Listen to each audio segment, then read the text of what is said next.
Hey everyone, welcome back. Hope you're having a fantastic day so far. So previously in the House versions of Trump's big beautiful bill, they were going to have a $4,000 boost for most people receiving Social Security benefits. In the Senate's version, they actually improved it even more, up to $6,000.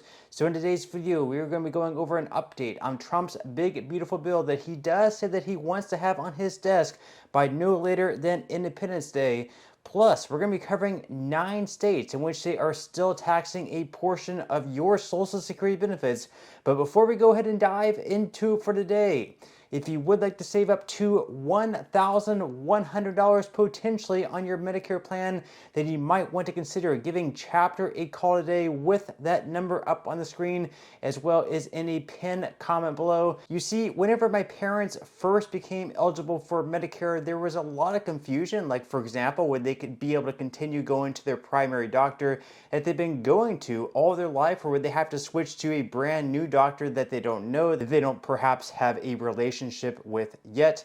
Just a lot of confusion, a lot of questions that they had. It would have been a lot easier if they had just given a Chapter a call way back whenever they started Medicare. So again, what do you have to lose? The call is completely free. Once again, that number up there on the screen is 612-895-2101. And again, the average person who works with Chapter saves $1,100 by switching to a new Medicare plan. So give that number a call today. Now, we're going to go ahead and dive into it for today. First up is an update on Trump's one big beautiful bill. That is what Trump calls it. That, of course, is the reconciliation bill that they are trying to pass through Congress. Trump did set a deadline that he wants that bill passed through both chambers, the House as well as the Senate, and sent to his desk no later than Independence Day. That is July 4th. So, of course, the deadline is tricking down. Are they going to be able to get this to his desk before the next couple weeks is up? We will have to wait and see, but in today's video, we are going to be giving an update on that. And of course, in the Senate's version of the bill, they actually increased the deduction for those at the age of 65 and older from $4,000 in the House's version up to $6,000. We are going to be covering that portion as well. So we're going to go ahead and dive into it for today. Once again, this is an update from CBS News.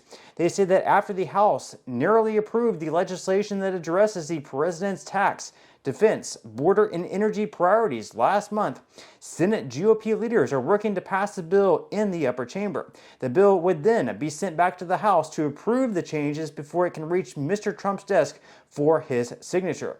But the self-imposed July 4th deadline looms large over the effort, with key disagreements remaining. So the House already passed its version of the bill. The Senate is making certain changes, and right now the parliamentarian is basically looking into the bill and throwing out certain things that they're not able to include in it because of the Byrd rule. That is pretty much what comes into effect whenever you have these reconciliation bills, where you only pass bills with only Republican support or only Democratic support, and therefore you don't actually need the 60 votes that you typically would need in a reconciliation bill. In the Senate, all they need is at least 50 votes. If they get 50 votes, then the tie-breaking vote would then be the Vice President of the United States in J.D. Vance. This is exactly what Democrats did at one point in time, where they would get a bill passed basically with just 50 votes, and then Kamala Harris, of course, would be the tie-breaking vote. Now, they go on here to say that, but as the deadline approaches, Republicans in Congress have squabbled over key provisions in the legislation, like Medicaid restrictions used to pay for the bill's new spending. So, of course, we do have, certain Republicans arguing with each other about which things should be in the bill, which things should be thrown out. Some Republicans believe there should be even more cuts. Some Republicans believe that they should not cut as much.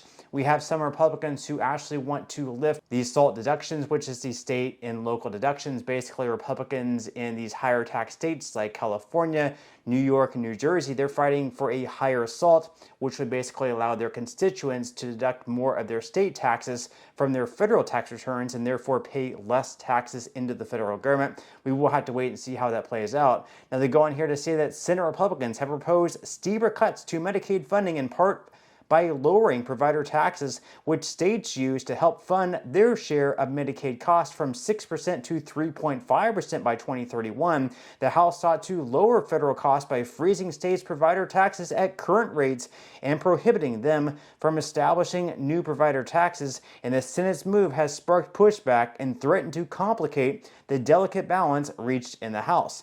Then on Thursday morning, Senate Democrats on the Budget Committee announced that the provider tax plan was among a handful of key provisions that the Senate's rule keeper had determined would violate what's known as the Byrd Rule, which requires that the legislation only includes provisions that have a direct impact on federal spending. So once again, the parliamentarian and the Senate is striking down certain things. They were doing exactly the same thing to Democrats back whenever Democrats were trying to pass these reconciliation bills through as well. So right now they're striking through certain things. So we will have to wait and see how long it will take for the Senate to pass this bill through their chamber. Now, they also mentioned here that the announcement on the rulings came days after the parliamentarian determined that Republicans can't include language that would make it harder to challenge the government's actions in court, along with a section barring immigrants who are not citizens or lawful permanent residents from receiving food assistance benefits under the Supplemental Nutrition Assistance Program. And the parliamentarian also rejected a proposal that would have sold off millions of acres of public lands. She struck provisions regarding the sale of electric vehicles used by the United States Postal Service and several immigration-related measures, including limiting certain funding for sanctuary cities and allowing states to conduct border security and immigration enforcement. And of course, in the Senate's version of the bill, they made some smaller changes, but one of the bigger changes that they made, of course, was actually boosting the, quote, senior deduction from $4,000 in the House's version of the bill up to $6,000, so an additional $2,000 deduction for those at least the age of 65 that can use this deduction on their federal tax returns to, of course, decrease the amount that they have to spend in taxes into the federal government. We will have to wait and see if they can strike a deal with the House, because the Senate is basically going to pass their version of the bill and try to negotiate with the House which bill they think is best.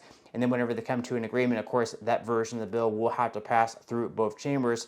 So you can see up there on the screen that if the massive tax package currently being debated in Congress becomes law, Americans who are 65 and older will enjoy a hefty new tax break, an additional $4,000 to $6,000 drop in taxable income, thanks to a new additional standard deduction. And you can see there also that the House version of the tax bill calls for a $4,000 additional deduction, while the Senate version actually ramps it up to $6,000. Maybe they will find a middle point, maybe $5,000. We will have to wait and see. Now, of course, in this big, beautiful bill, they were not able to completely eliminate taxes at the federal level on Social Security benefits. That was one of Trump's big campaign promises. That is also because of the Byrd Rule. This is something they could not include in the bill. However, they are going to include the $4,000 to $6,000 deduction that you will be able to use. So most Social Security beneficiaries will be able to benefit from this extra deduction. However, there are actually some people in certain states where they're also being taxed. So not only at the federal government are they being taxed, but there are also 9 states that still tax a portion of your Social Security benefits. We are going to be covering which states those are from this article from the Motley Fool. So the first one, of course, is Colorado. So they said that taxpayers 65 and older, or those with an adjusted gross income below $75,000 for individuals or $95,000 for joint filers, are exempt from taxes on Social Security. So there are income requirements. Those who don't earn as much, such as $75,000 or $95,000, those who earn less than those amounts, whether you're single or joint filer, you're not going to be paying any taxes. Then we move on to Connecticut. Their thresholds are also $75,000 for individuals, $100,000 for joint filers. Then in Minnesota, they have different thresholds there, $84,490 for individuals, $108,320 for joint filers, and of course, every $4,000 of adjusted gross income above those thresholds increase the amount subjected to taxes by 10%. Then we also have Montana. They say that taxpayers over the age of 65 receive an additional $5,660 deduction on their state taxes, and the tax rate ranges from 4.7 to 5.9%. Then we're moving on to New Mexico. There's also taxes on Social Security in the state of New Mexico. We also have Rhode Island, Utah, Vermont, and finally West Virginia. Slowly by slowly though, it seems like each and every year we have each or one state, maybe two states, pass a law at their state level, actually completely eliminating taxes at their state level. I'm guessing probably this year we'll have another state add their name to that list, and then perhaps within the next 10 years we won't have any taxes at the state level. And then if we have Trump keep pushing the elimination of taxes at the federal level, we might have that elimination as well. But we will have to wait and see. Leave your thoughts and comments below on all that we discussed in today's video. We'd definitely love to read them. But that's all we have for today's video, and I will see you in the next one.